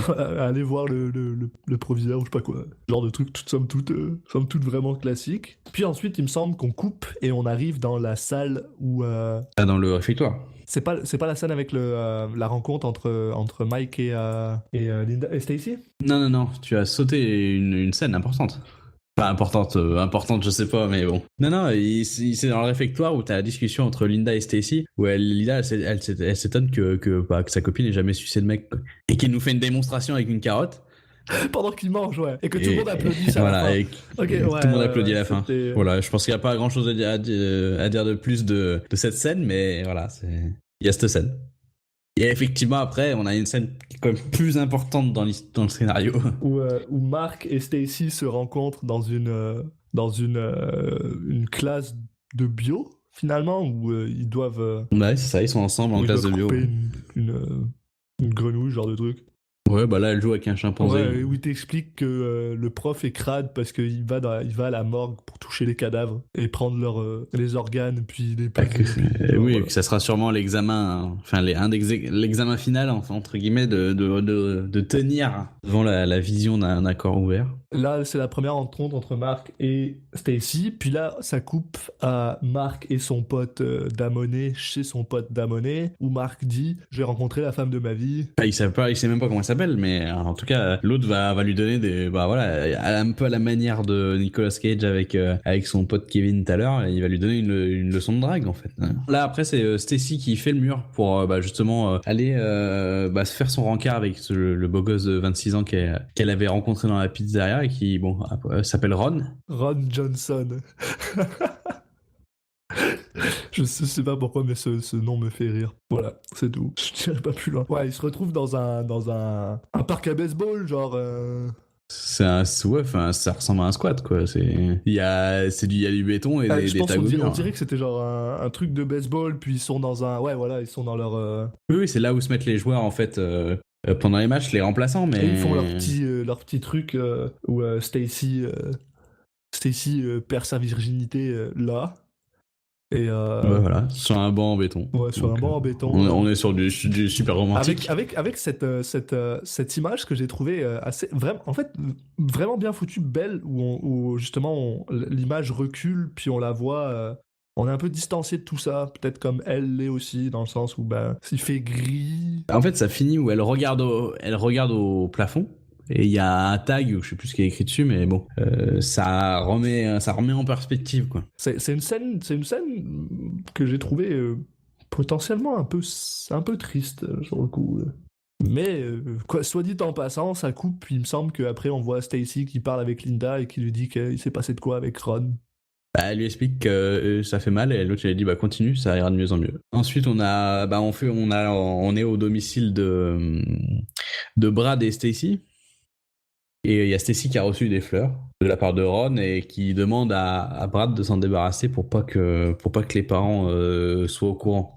Donc là, on a un peu ce qu'on va revoir après en plus, c'est que bon, Brad, il apparaît pas forcément au début comme le personnage le plus sympa, mais il a ce côté grand frère. Ouais, quand même très protecteur avec sa sœur, puis c'est un gars, il essaye quoi. Il est plus protecteur de sa sœur que sa petite amie quoi, clairement. Bah, justement, c'est juste après voilà qu'il annonce qu'il en fait il veut larguer sa Lisa, donc sa copine avec laquelle il est depuis 2 ans, tout simplement parce que bah c'est la dernière année au lycée et que bah il veut être un peu libre pour profiter à fond de la dernière année. Après, il dit ça et en même temps, il se passe quelque chose qui met un peu ça en perspective. C'est il lui propose d'aller au pareil un peu au même endroit que Stacy est allée le soir d'avant. Je sais pas comment ça s'est passé, mais un petit peu parce qu'il a l'air d'être l'endroit où, enfin je sais pas, le the place to be pour coucher. Donc je sais pas, j'ai l'impression que tous les ados vont là-bas. Ouais, c'est un peu le cas, on dirait. Donc, je sais pas, est-ce qu'ils ont un agenda partagé où ils cochent et ils disent quand c'est libre, parce que en fait c'est quand même c'est pas hyper enfin, c'est ouvert quoi, donc bon tu peux te retrouver si tu es mal mal organisé. Ouais. si tu es mal organisé, tu peux te retrouver avec 2 coups, bon bah c'est là ça tombe mal, normalement le mercredi c'était mon jour, enfin bon. Donc j'espère qu'ils sont organisés. Enfin, en tout cas, sa copine n'a pas l'air hyper partante pour aller là-bas, quoi. Bah, j'ai l'impression que ça le réconforte dans son idée que genre cette relation a fait son cours. Et justement, c'est un peu ça où on a un peu cette espèce de dualité entre Brad qui est vraiment très très gentil avec sa sœur, mais en même temps qui a l'air d'être un peu un connard avec tout le monde. C'est d'ailleurs là aussi où il invite, finalement, il finit par avoir un job pour son pote, le gars qui lui a demandé le blond avec les lunettes là, où il lui explique viens faire de quoi ici, viens travailler chez nous. Ce gars est là maintenant. On continue dans les antiques de Genot, là. Bah après, là, on retombe un peu sur notre subplot préféré, subplot inutile préféré. de notre ami Sean Penn qui continue à essayer de faire n'importe quoi dans la salle de classe de l'autre. Si je me souviens bien, celui-là... Ah oui, parce que Monsieur Hand a une espèce de... pas une espèce, il a une règle, comme quoi les gens n'ont pas le droit de manger dans la salle. Et là, il me semble que... Je pense que c'est celui où Sean Penn est en retard encore, et il demande où est-ce que Sean Penn est. Et il y a un étudiant qui dit « Ah, je l'ai vu devant les machines pour récupérer de la bouffe. » Et bon, ils vont le chercher. Et puis, une fois de plus, ils se parlent entre eux. Il est à moitié torse nu, il est pété, il est déchiré. Le gars lui gueule dessus parce qu'il lui fait perdre son temps. Blablabla. Ouais. Bon, il a pas l'air très réceptif. Il s'en fout complètement. Globalement, ça va être un peu l'histoire du truc, c'est que là, t'as l'impression que ça va être la grande histoire où t'as le prof qui va réussir à tourner un élève dissipé, à dévoiler son potentiel, alors qu'en fait à la fin, il se passe rien, il est complètement torché et il va faire la fête quoi. Donc bon, mais on avance un peu trop là. Non, en fait là on continue sur notre année scolaire. On est parce que au final le film se passe du début à la fin de l'année scolaire. Et là, on est à Noël. Et puis, Stacy se plaint que Ron n'a pas rappelé depuis novembre. Donc, je sais pas trop ce qu'elle espérait, mais elle est déçue que le mec de 26 ans l'ait pas rappelé après avoir couché avec elle sur un banc en béton, quoi. Ouais, mais si c'était la place to be, tu sais... Peut-être qu'il y avait... Mais voilà, il me semble qu'ils sont de retour à la pizza place, puis ils parlent, puis voilà. Parce qu'on est de retour un peu là-dedans, puis finalement, on fait un peu cette espèce de shift avec Mike et Matt, finalement. Rat et Damonet, qui dit, vas-y, demande-lui, demande-lui son numéro, va lui parler, blablabla. Et à ce moment-là, c'est toujours pas son nom, d'ailleurs. Ça fait 2 mois. C'est 2 mois qu'ils travaillent ensemble, c'est toujours pas son nom. C'est quand même... il est vraiment pas efficace. Parce que le gars travaille au cinéma qui est littéralement en face de la pizza place, donc il la voit, voilà. Ouf, et puis ils sont encore ensemble. Hein, En plus, c'est ça qui est bizarre, c'est que genre... Pour travailler au cinéma, il est obligé d'avoir une espèce de costume cravate, costume de papillon. Donc le gars est en costume de papillon pour aller à une pizza place. Son pote lui dit, enlève la veste, ça fait bizarre. Et... il a la pire technique d'ouverture de discussion du monde, c'est qu'il va voir la fille et il lui dit « Si jamais je perds ma veste, qu'est-ce qui se passe ? Enfin, qu'est-ce que vous faites avec les vestes qui ont été perdues ?» Et là, elle fait « Ouais, bah, on a un bac. » Elle sort le bac. Et sa réaction, c'est genre « Ah non, ça va prendre trop longtemps pour chercher, j'en rachèterai juste une. » Mais ça a l'air de marcher, parce qu'il finit par lui demander son numéro. Et après avoir eu son numéro, il lui demande son nom. Et il revient devant son pote d'Amonet, et puis genre « Ah, youpi, j'ai mon numéro. » Et puis voilà. Donc il est content.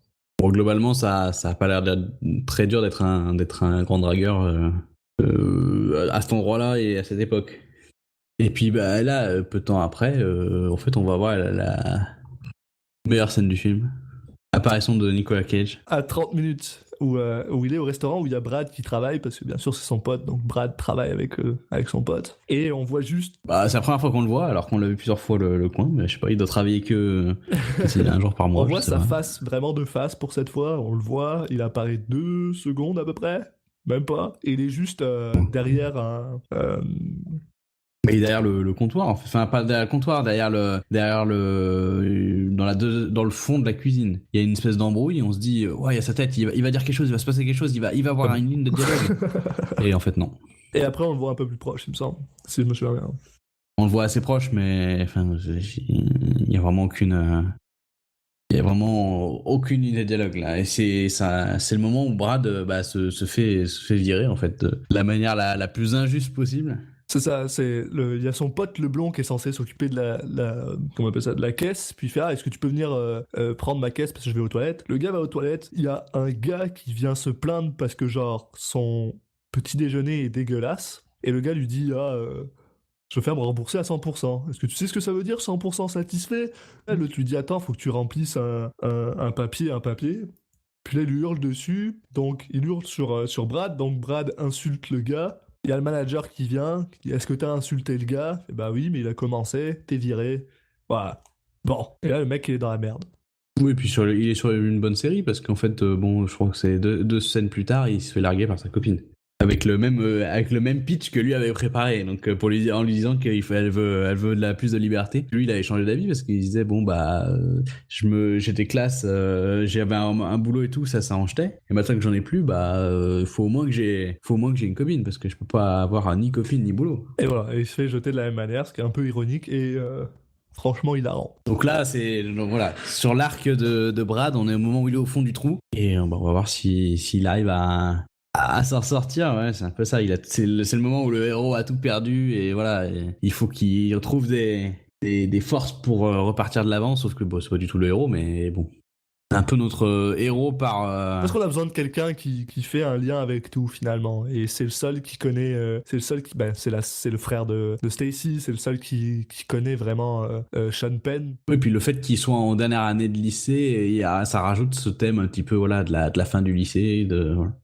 À partir de là, on a la scène où Mark. Voilà, c'est ça, voilà, on a les conseils rencarts de tonton Mike à Mark là parce qu'il a un rendez-vous avec Stacy. Un rendez-vous qui va se passer plus ou moins bien. Après qu'il ait oublié son portefeuille. Là.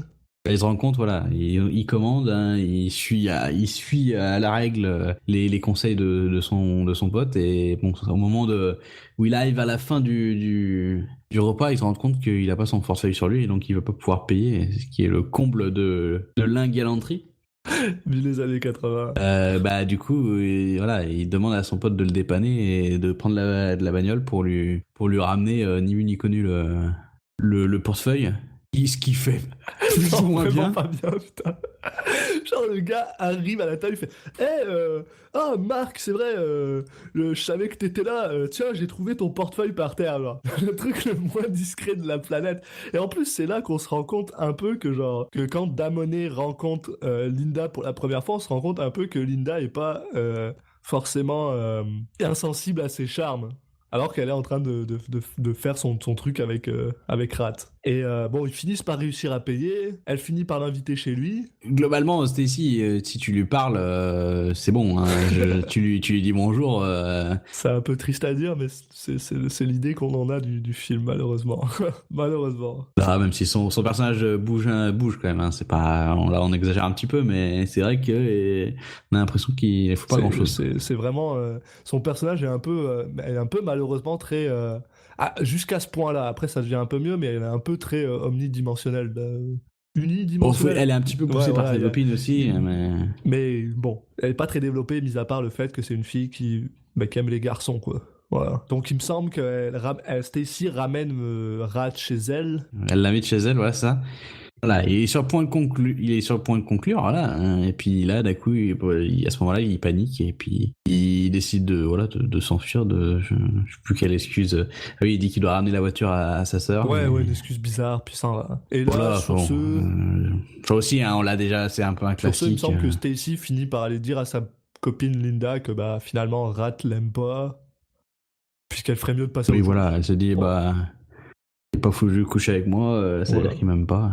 Ensuite, on revient avec On revient sur notre ami Sean notre Payne. ami Sean, ouais. Toujours dans la classe, où il se fait livrer une pizza, je crois. Non, ça c'est après, il me semble. Alors, je sais plus exactement.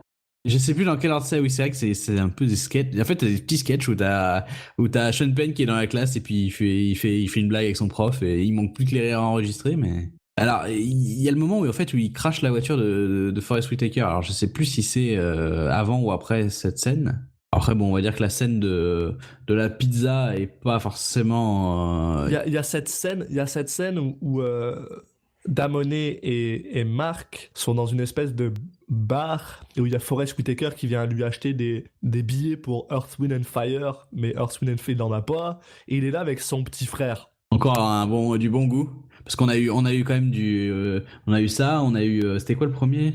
Ouais, Led Zeppelin, on a du Blue Oyster Cult, c'est là, tous les petits tickets là, moi je veux bien les récupérer. Ouais. C'est là qu'on apprend que Sean Penn connaît le petit frère de Forest Whitaker.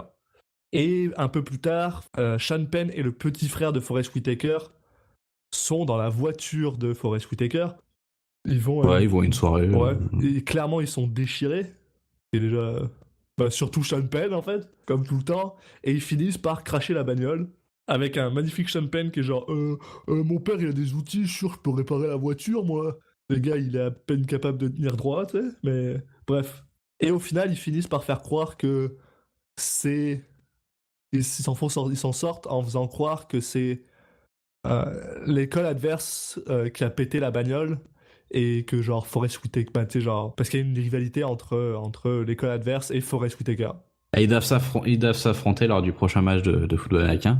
Et une fois de plus, comme dans Best of Times, on a un gars qui a très très clairement fait quelque chose de genre vraiment dangereux, inapproprié, illégal et parce que le gars il va clairement pas avoir son assurance là, parce que genre la voiture est détruite là.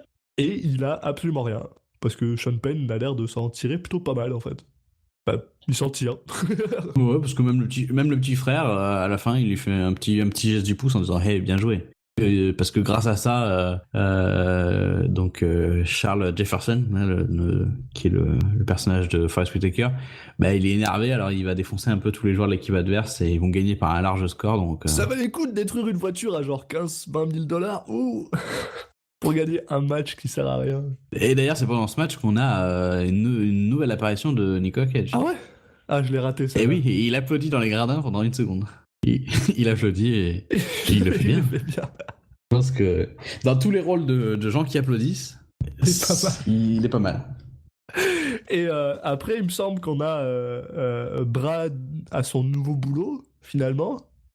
Brad, oui, qui change un peu de boulot comme de chemise en ce moment-là. Il avait l'air d'être. Je crois qu'il est resté longtemps dans le premier, puis une fois qu'il a fini, Qui a l'air de retrouver un boulot dans un autre truc de fast-food qui est cette fois. Qui prend pour thème Capitaine Crochet et les poissons. Voilà. Oui, fish and chips. Et il a vraiment pas l'air heureux d'y être, quoi. Vraiment pas, parce qu'il est genre avec 2 gars qui lui disent j'aime pas le poisson, j'aime pas le gras. Qu'est-ce qu'on fout là? Je sais pas, viens, on s'en va. Oui, bah, en même temps, si c'est écrit Fish and Chips sur le nom du restaurant, bon, bah, normalement, t'es pas trop surpris de ce que tu vas voir à l'intérieur, mais. Et surtout Captain Hook, Fish and Chip, ouais, en vrai, en général, t'es censé savoir ce qu'elle attend. Et on revient aussi un peu sur Mike, sur Rat, qui lui, bah, il est toujours un peu intéressé par Stacy, puis Bah, il avait pas trop osé la revoir, hein, parce qu'il avait un peu honte d'être parti en plein milieu. donc là, il prend un peu le conseil de son pote Damonet et ils s'incrustent tous les deux, genre dans la piscine party que Stacy et Linda sont en train d'avoir. Ouais, enfin, quand on dit parti, elles sont deux, quoi. Là, elles sont deux en train de squatter chez Stacy et ils décident de venir, ce qui est, bon, qui ne l'a jamais fait. Donc ils viennent, puis d'ailleurs ils viennent avec leur chapeau. J'ai pas compris le principe. Bah, il a un chapeau, il a le droit d'avoir un chapeau. T'as bien eu un chapeau aussi. Mais moi, c'était consistant avec mon personnage. Bref, tout ça pour dire. Il vient avec son chapeau, d'ailleurs, chapeau qu'on revoit plus jamais après, donc moi, ça m'a perturbé. Et bah, ils finissent par faire les cons dans la piscine pendant que Brad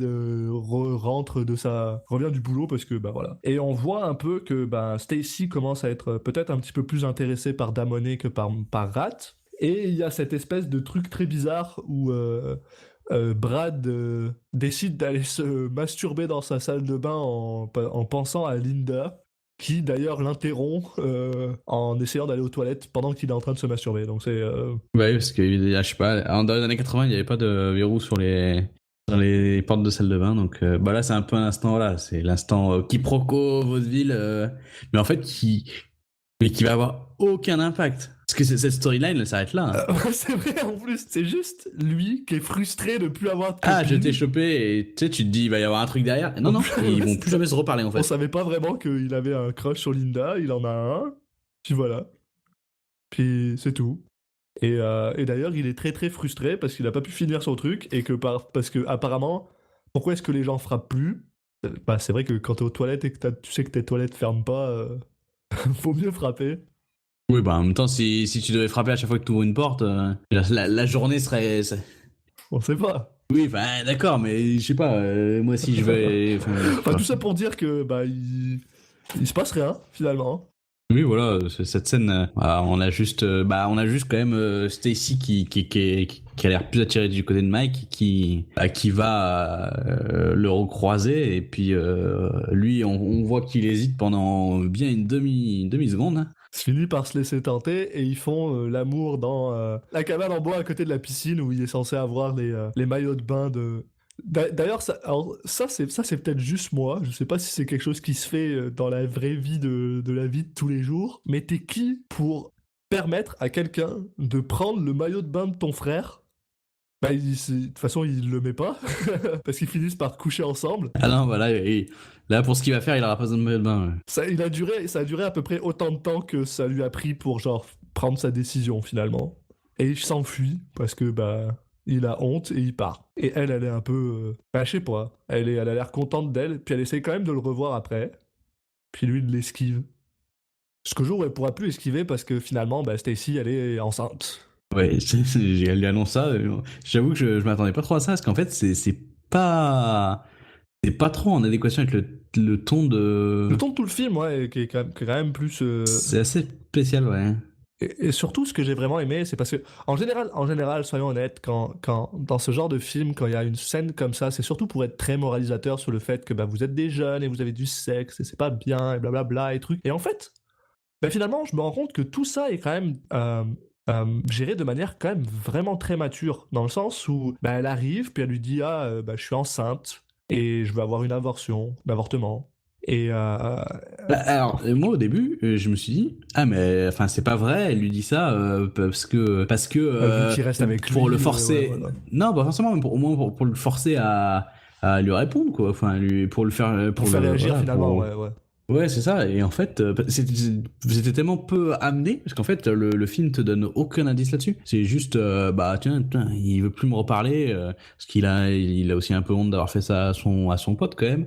Je sais, alors ça honnêtement, je sais pas si c'est parce qu'il a un peu honte d'avoir fait ça à son pote ou c'est juste parce que bah il a duré 3 secondes. Ouais, je sais pas, il explique pas trop, je pense que c'est bon, peut-être un peu des deux. Enfin, en tout cas, il y a aucun moment où il y a pas, le film donne pas d'indice sur la situation de Stacy en fait. Y a pas un moment où elle va vomir? Je me souviens plus. Je m'en rappelle pas. En même temps, c'est tellement. Je pense pas que ça soit si longtemps que ça après.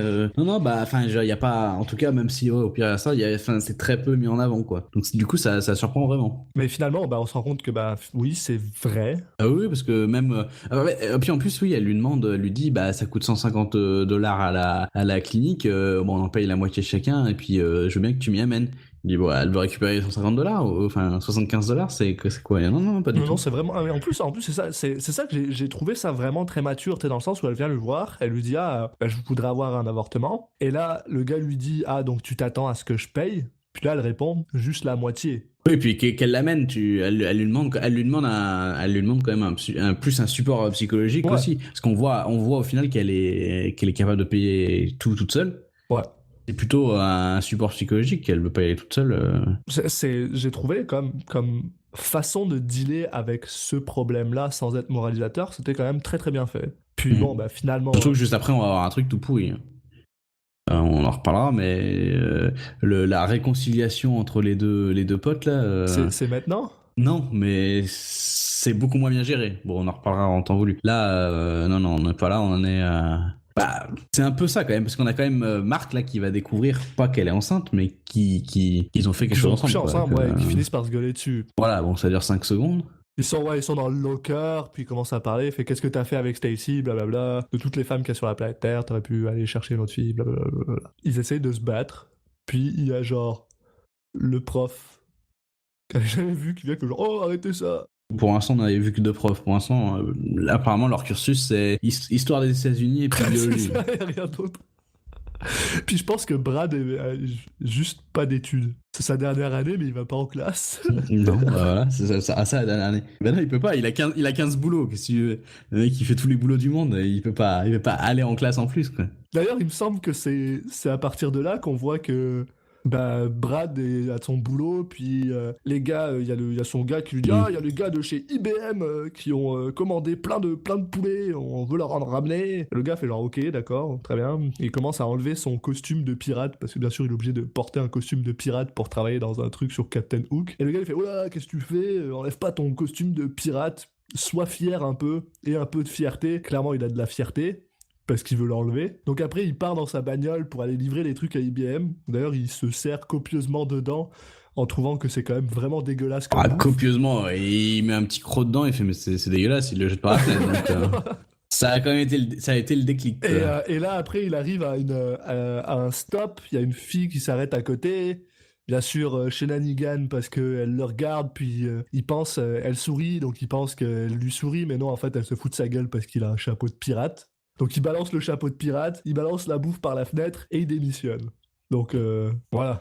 Brad avait de la L'arc fierté. narratif de Brad continue. Voilà. Et ensuite, eh ben, il me semble que... Bah là, on se rapproche de la fin, en fait. On se rapproche. Et comme dans Best of Times, la fin, c'est la fête de fin d'année, donc on s'en rapproche. Et on est même le jour de la fin de la soirée de fin d'année. Bah non, attends, on a oublié Spicoli bah, qui essaye de justement se faire livrer une pizza dans sa pendant son je cours. parlais tout à l'heure. Et puis ensuite, on a aussi justement tout le côté donc on a Damonet qui essaye de faire la bonne chose. Il essaye de faire la bonne chose en essayant de se faire rembourser de l'argent pour pouvoir payer les $75 parce que sinon il les a pas. Oui, c'est vrai. Donc il appelle les gars et tous les autres arrêtent pas de lui dire bah j'ai pas l'argent, je peux te l'amener demain mais j'en ai besoin ce soir parce que c'est ce soir qu'il doit aller emmener Stacy au truc de l'avortement mais personne veut lui rendre son argent donc je pense qu'il est très il a honte de ça donc finalement il appelle pas Stacy puis il l'emmène pas. Et d'ailleurs Stacy essaye d'appeler Damonet et machin et là sa mère lui dit il peut pas te répondre parce qu'il est en train de réparer la voiture avec son papa dans le garage. Donc super move le gars, bravo Damonet. Donc là elle demande à son frère non pas de l'emmener au planning familial, je crois que c'est ça, hein, le planning familial finalement pour qu'elle ait son avortement, mais au bowling qui est juste en face. Donc lui il s'en fout, les genre ok. En fait, oui voilà, c'est ça. Elle dit ça parce que c'est juste à côté et bon, elle en profite. Donc voilà. Là, il l'emmène, il la pose au bowling. Elle descend, elle fait genre, elle va au bowling. Elle attend que l'autre parte avec sa bagnole, puis elle traverse la route. Bien sûr, l'autre est pas assez parti. Donc Brad la voit traverser la route, puis il se dit qu'est-ce qu'elle fait, pourquoi elle va là-bas. Et puis là, on a une petite coupure où il nous montre même pas Ce serait bizarre qu'il nous montre la procédure, mais tu sais, c'est ça que je continue. Non, mais c'est vrai que cette petite partie narrative, elle est très très courte en fait. Et c'est ça que je veux dire, c'est qu'elle est vraiment gérée de manière très bien en fait. C'est ça, voilà. Elle rentre pas dans le truc et il y a pas une femme qui va lui dire est-ce que t'es sûr que tu veux avoir un avortement, c'est un bébé, machin. Non, on s'en fout de ça. On coupe, on passe à elle qui est dans son lit, l'opération est finie, une infirmière va la voir et lui dit ah bah tu peux pas sortir si t'as pas de petite amie qui t'attend. Puis elle fait ah je lui ai dit de m'attendre en bas, bon. Puis elle le laisse partir. Et là finalement elle sort et il y a son frère Brad qui la voit sortir de ça. Qui l'attendait en fait, qui l'attendait à l'extérieur. À l'extérieur, parce que voilà. Et sa seule réaction dans tout ça, prouvant une fois de plus que c'est quand même un sacré cool bon frère, bah, c'est de dire bah tu t'inquiète, ça sera notre secret et puis je t'en demande même pas plus. Tu veux me dire qui c'est ? Tu veux me dire c'est qui le papa ? Elle dit non. Fait ok, j'insiste pas. Et ça par contre, tu vois, par exemple, tu parlais tout à l'heure de la relation entre une fille de 15 ans et une fille de 26 dans un film comme ça, est-ce que ça a choqué ?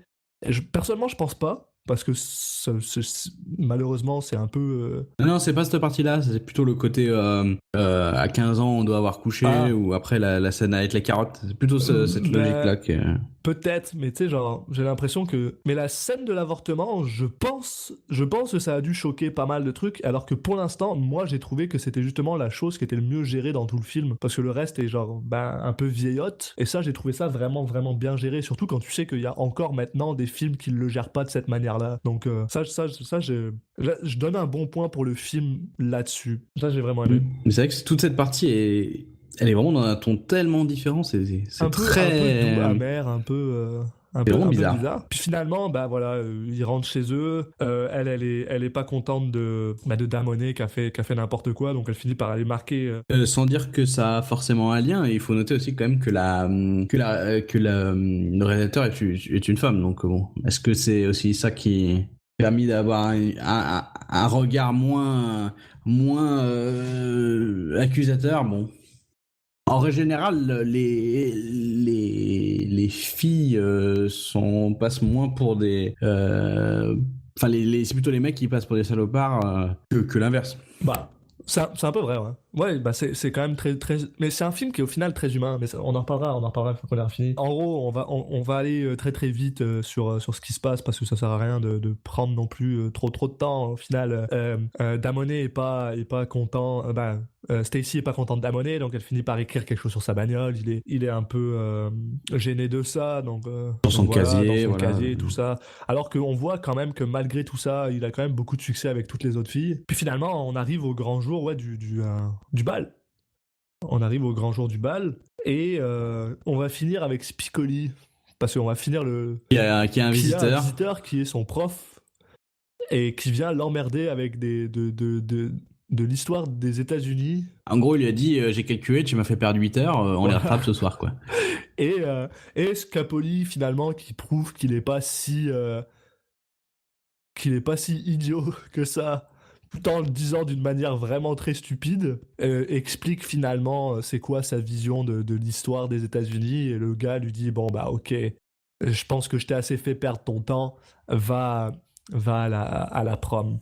Et bah, il finit par aller à la prom avec ses potes. Et ils sont pactés, ils sont drogués. Et voilà. D'ailleurs, il a une magnifique cravate rose dégueulasse. Mauve dégueulasse. Bref. Et, dégueulasse. Et ça finit pas mal avec... On a Mark et Stacy qui finissent par se rabibocher. Elle décide que en fait, elle préfère une relation sérieuse et qu'il était pas si mal le petit Marc. Damonet et Marc finissent par se rabibocher parce que on sait pas pourquoi. Voilà, alors celle-là, bon, ouais, parce qu'en fait, c'était pas si grave et ce pote qui en fait m'a pas apporté grand-chose depuis le début à part mon portefeuille. Je sais pas, on va se rabibocher. En plus, je crois qu'il lui dit un truc comme genre, hey, tu sais comment je suis, je suis comme ça, c'est ma personnalité. C'est vraiment on est vraiment sur de la relation toxique. J'espère qu'en grandissant, il va se rendre compte que ça c'est pas très intéressant cette relation. Mais bon, bref, au final, voilà, tout le monde se rabiboche, tout le monde est content, puis il me semble même qu'il y a un truc avec Brad où il est. Eh bah oui. Brad qui stoppe une attaque à main armée. Il travaille encore dans un autre C'est pas un magasin. magasin, c'est plus un. Comment on appelle ça? Une station essence finalement, une station-service. C'est les magasins de Oui, mais station-service. c'est le côté Et là, épicerie, quoi. Voilà. Scapoli qui rentre, Sean Penn qui rentre complètement déchiré, qui lui dit sont où tes toilettes? Donc il va dans les toilettes. Puis là, il y a un gars qui arrive avec un gun qui le braque. Et il y a Brad qui réussit à empêcher le braquage en lui balançant du café super chaud dans la face. Ce qui était genre vraiment la chose la plus stupide au monde là, parce que si le café était froid, ça aurait rien fait et ce serait pris 2 balles dans le ventre. Mais voilà. Faites pas ça. Faites pas ça chez vous. Faites pas ça à la maison. Et ce qui peut d'ailleurs toujours penser à cette magnifique scène dans The Nice Guys. Mais bref. Ouais, faites pas ça chez vous. Et là, il y a Scapoli qui sort et qui fait oh trop bien. Et ça finit là-dessus avec des magnifiques. Title card finalement où on nous explique qu'est-ce qui se passe, où on nous explique que finalement Brad il est trop badass et qu'il va finir par devenir manager du 7-Eleven. Il a obtenu une promotion parce qu'il a stoppé une attaque à main armée, quoi. Et après voilà, on a Dahomey qui finalement s'est fait taper sur les doigts parce qu'il scalpait des tickets et que c'est pas une bonne chose, donc il finit par travailler avec Brad. Voilà.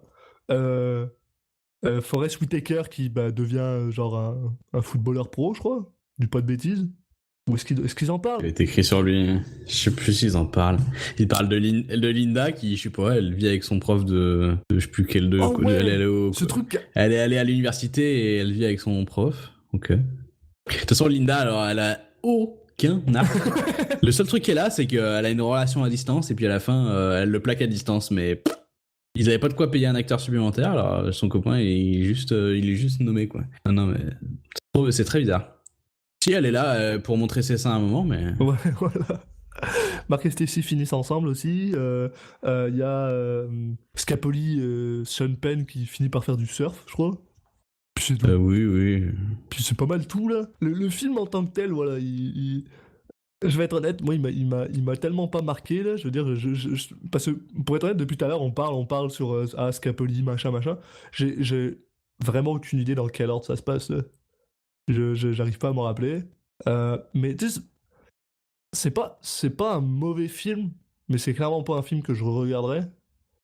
Je pense que c'est un film qui a vieilli. Il y a des trucs, le truc de l'avortement, là, vraiment bien géré. Absolument. Mais le reste, ça a vieilli. Ça a vieilli. Ouais, ça sort pas vraiment des sentiers battus et en même temps, le film a pas vraiment de structure, c'est vraiment bizarre et en fait il fait une progression du début à la fin de l'année, mais la plupart des personnages il se passe rien. En fait, on peut dire qu'il y a les personnages qui vont évoluer entre le début et la fin, ça va être Mark qui va voilà, se trouver une petite copine avec Stacy, et puis Brad qui va tout perdre avant de retrouver un boulot et de s'en sortir pas trop mal. Après les autres, Mike, entre le début et la fin il y a rien de spécial. Au milieu il va coucher avec Stacy, mais c'est tout. Linda, il se passe encore moins de choses. Forest Whitaker, juste à un moment il est énervé. En plus c'est vrai que genre le passage du temps dans ce film est vraiment très bizarre. Je ne comprends pas. Je comprends pas comment il se passe, je comprends pas comment il avance, il recule, je sais pas. Je sais qu'au début, ouais, c'est le début de l'année, je sais qu'à la fin, c'est la prom de fin d'études, c'est tout. Oui, il y a quelques petits moments. À un moment, ils disent que c'est Noël, donc qu'elle déteste Noël, donc tu sais que t'en es à peu près au milieu. Ouais. Mais c'est tout. C'est vrai que c'est assez confus, ouais. Ouais. Mais sinon, tu sais, après le film en tant que tel, il a quand même réussi à avoir un cult following. Il a quand même réussi à avoir. Tu sais, il y a plein de gens qui apprécient ce film. Il était même censé avoir un remake, il me semble. Il y a une série télé, en fait, qui est par la même réalisatrice, qui a suivi quelques années plus tard. Je sens pas que ça avait bien marché, ce truc-là. Je sais pas combien il y a eu d'épisodes, mais non, c'est pas... Mais bon, je peux comprendre que ça ait fonctionné parce que il a une manière... il y a quelques scènes où je pense qu'il capte quelque chose des adolescents de manière assez crue, mais du coup réaliste. Mais il y a beaucoup de scènes aussi qui sont très peu réussies, donc c'est bizarre. Il y a des choses à picorer dedans, mais sur la globalité. Par contre, je vais reconnaître que j'ai vraiment beaucoup apprécié la photographie, j'ai vraiment beaucoup apprécié la réalisation aussi, qui est quand même assez sobre, qui est quand même assez, elle prend pas trop le dessus, ça reste, c'est très concentré, focus sur les personnages au final, même s'ils sont pas très intéressants, mais tu sais, c'est sobre, c'est propre, c'est beau. Il y a de très belles images et j'ai vraiment apprécié. J'ai au moins apprécié ça de ce film. Après, c'est vrai que le contenu en lui-même, il m'a pas particulièrement. Il n'est pas venu me chercher, quoi. Et puis, je pense que maintenant, il faut qu'on parle un peu de The Elephant in the Room, notre grand ami Nicolas Coppola. Ouais, ça va être dur. Hein. Qui se fait appeler Nicolas Coppola. C'est d'ailleurs le seul film où il se fait appeler Nicolas Coppola parce qu'ensuite il va décider que se faire appeler Coppola, c'est pas génial si on veut pas avoir du népotisme, si on veut pas, parce qu'il commençait à avoir peur un peu que... Et puis ils sont déjà 872. Ouais, alors. déjà. Mais il avait peur qu'on allait lui donner des rôles que parce que c'était le neveu de Francis Ford Coppola, donc il a décidé de changer ça ensuite. On reviendra Et de tourner dans les films de Coppola. Et de tourner dans les films de Coppola, de toute façon. Mais ça, on en reviendra quand on en reparlera, quand on aura un film de Coppola ou quand on parlera du prochain film ensuite. Mais tout ça pour dire que il est pas dedans. Il est là, il a sa tête, on le voit, il parle pas. Bon, c'est lui, voilà. Et là, il n'y a pas de doute, c'est lui. Voilà. On sait que c'est lui. Bonjour, au revoir, puis voilà. C'est tout. C'est un 0 sur l'échelle de Cage, quoi. Oui, bah là, c'est peut-être même un -1 parce que il a rien. Il est pas là, il est pas présent. Et qu'il soit crédité, comme je le dis, ça me perturbe tellement. C'est un figurant. C'est vraiment un figurant. Alors je sais pas, peut-être qu'il avait un plus gros rôle et ça a été coupé au montage, c'est possible. Oui. Mais clairement, là il servait à rien. Donc voilà, pas grand chose à dire. Pas grand chose à dire là-dessus. Donc voilà, c'était ça chauffe au lycée Ridgemont, Fast Times at Richmond High, avec mon magnifique accent américain. Et bah écoutez, merci à tous de nous avoir suivis pour ce premier épisode. Donc on n'a pas encore vraiment défini le rythme. On va essayer de se faire au moins un par mois, voire 2 par mois. Donc on va voir un petit peu comment ça se passe. Écoutez, pour l'instant, vous pouvez nous retrouver sur Twitter. On a un compte tout fraîchement créé qui s'appelle Citizen Cage Pod. Vous pouvez également nous retrouver sur iTunes, sur Spotify, sur Google Podcast, toutes vos applications de podcast préférées. Il suffit de chercher Citizen Cage. On va également vous mettre ça sur YouTube, donc vous aurez vraiment l'embarras du choix pour nous écouter. Donc il nous reste juste à dire que le programme du prochain épisode, ça sera Valley Girl de Martha Coolidge, où cette fois on devrait avoir un Cage avec plus de temps d'écran mais qui partage l'affiche. Et puis c'est pour ça qu'on fera uniquement ce film-là. Et puis on va enregistrer la prochaine intro, on va regarder le film et puis on va enregistrer tout ça. Salut à tous. À la prochaine les gens.